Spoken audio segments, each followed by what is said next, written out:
už odpal, otrapo! A najdi si práci. Díky, Andreo. Heleme se. Jestli pak to není Šprtka, Buštík a Dlouhán. Zas tak vysoký nejsem. Další den na draka, že? Parto smolařů. Co ti je vůbec do toho, Danieli? Štěpáne, já jsem profesionální šikanátor. Vidíš? Bavit se na účet druhých je moje gusto. Moje raison d'être. Jsem umělec a šikana je moje plátno. A proto je má povinnost, aby... Troubové! Pravdě neutečete! Jste ubohý smolaři! Já se vám chci smát. Dobré ráno, žáci! Jaký to nádherný den, viďte!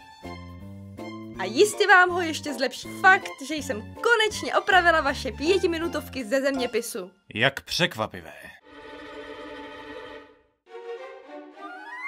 5. Koule! 2. Co? Jsem úplně stejně zklamaná jako vy dva. Málem bych zapomněla. Máček, Líska, Peterková. Scháněla se po vás ředitelka. Ředitelka? A nebyla zrovna veselá. To ona není nikdy. Z tohohle bude úžasný materiál. Taková neslychanost! Vy 300 studia celé školy! Poslal bych vás všechny s ranečkem na Sibiř! Ale paní ředitelko, to musí být nějaká mailka. My jsme nic neprovedli. Nic tento měsíc. Nic, na co by se už nepřišlo. Takže hádám, že se v tom případě nic nestalo, že? A co je potom tohle? Jo, tohle je to trochu na delší vyprávění. Začalo to tak, že měl Vilda rozvázanou tkaničku, no... Celé pravé křídlo budovy je v háji! Tohle si pěkně odskáčete! Vyleštěte mi sochu! Padejte vyleštit tu moji sochu! Proč nás ta vochechule pořád trestá tím, že jí musíme leštit tu její rezavou sochu? Ne, že by nás nechala uklidit tu spoušť. To ne! Nebo že by nás nechala po škole nebo něco takového. Zase budeme leštit tu proklatou sochu. Vildo, podal bys mi leštěnku? Jak vůbec může být někdo tak megalomanský, že si na školním hřišti nechá jen tak postavit sochu sebe sama? Lusk.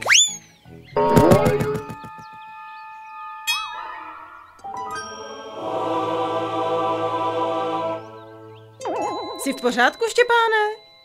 Našel jsem 4lístek. Nech ho být. Nikdy nevíš, k jakým účelům ho použili divoký zvířata. Je to univerzální symbol štěstí. Zbaví nás prokletí věčné smůly. Dokážete si takový život vůbec představit? Vím, že si právě spadnul ze štaflí, ale ujišťuji tě, že je to jenom špinavý list. Za zkoušku nic nedám. Akorát z toho budeš mít špinavý svetr. Ale posluš si. Štěpáne, tady jsi. Ukázalo se, že jsem ti ten tvůj testík ze zeměpisu opravila trochu špatně, takže máš správně dostat 1. Víš, to se občas stane každému. Jen tak dál.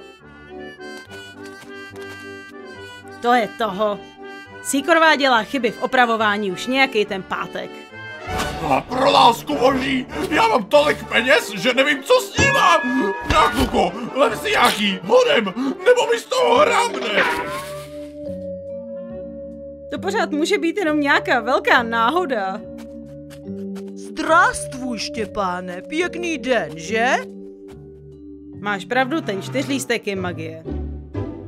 Vidíte? S tímhle 4lístkem si můžeme dělat cokoliv si zamaneme a vždycky budeme mít štěstí. Jseš si tím jistý, Vildo? Jasňačka, Štěpáne. Mám snad 4lístek, ne? Jak je libo.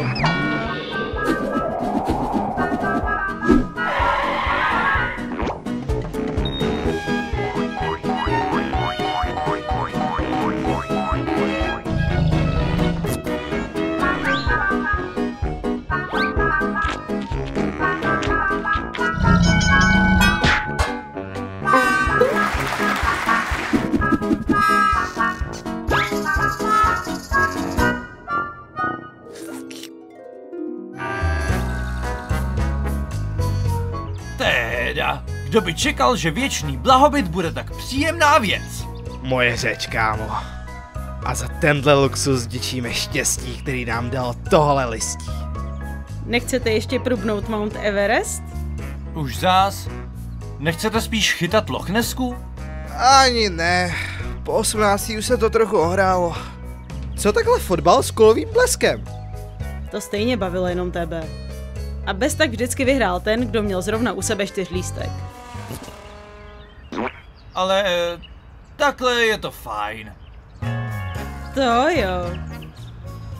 Jakože, dokážete si představit, co bychom asi tak teď dělali, kdyby jsme byli pořád smolaři? Asi něco fakt trapnýho. Nejspíš by se z nás Daniel pořád dělal srandu. Nejspíš jo. Říkal by něco jako: tak co, parto smolařů? Další ubohej den, co? Jo. A taky by nám ředitelka Napolicovičová neustále dávala sodu. Pamatujete si, jak se nakrkla, když jí Vilda omylem usmažil to zlatý Fabergeho vejce? Nevěděl jsem, že není k jídlu. Víte, člověk by si občas snad i řekl, že život bez toho 4lístku byl takový živější. Ale teď ne. Vzpomněl jsem si, že jsem plánoval pozvat Lenku na rande. Už dlouho jsem k tomu sbíral odvahu a s tím 4lístkem bych mohl mít velkou šanci. No nic, zatím se to mějte. A až půjdete, nezapomeňte zapnout filtraci u bazénu. Nebo vlastně kašlete na to, mám přece pořád štěstí. Tak moment! Ty jsi měl ten 4lístek celý den. Teď jsem na řadě já. Počkat, a co já? Vy dva ho máte pořád. Já vám ho hnedka dám, jenom si dojdu za tou Lenkou. A nejspíš si skočím k holiči, konečně budu mít štěstí na nějaký pořádný účes, což mi připomíná, že je asi nejlepší čas jít k zubaři. V tom ti nikdo nebrání, ale ten 4lístek budu mít u sebe já. Tak to teda ne. Ne, dokud nepošlu tu přihlášku na Harvard. Hele, já jsem ten 4lístek našel. A byl jsem taky ten jediný, kdo už od začátku věřil v jeho moc. Vy dva jste akorát neustále zpochybňovali jeho sílu. Já ne. Já tam jen stál a tvářil jsem se jako idiot. Vy dva s tím děláte akorát kraviny. Já mám plány, jak s jeho pomocí zlepšit celý svět. Já mám chuť na jogurtový mlíko. Ten 4lístek zůstává u mě. Ne na dlouho.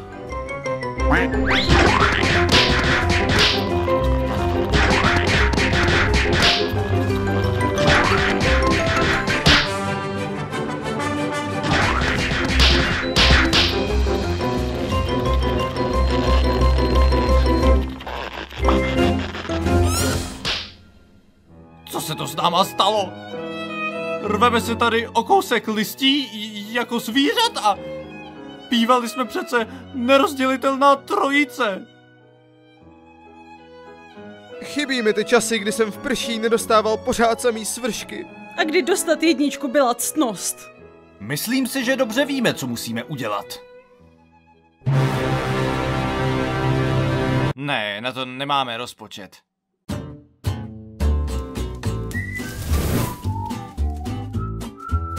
Tak jdem, parto smolařů. Už to máme i doprovod. Hele, než jsme to spálili, nepřál jste si náhodou někdo světový mír nebo tak něco? Konec epizody, přátelé.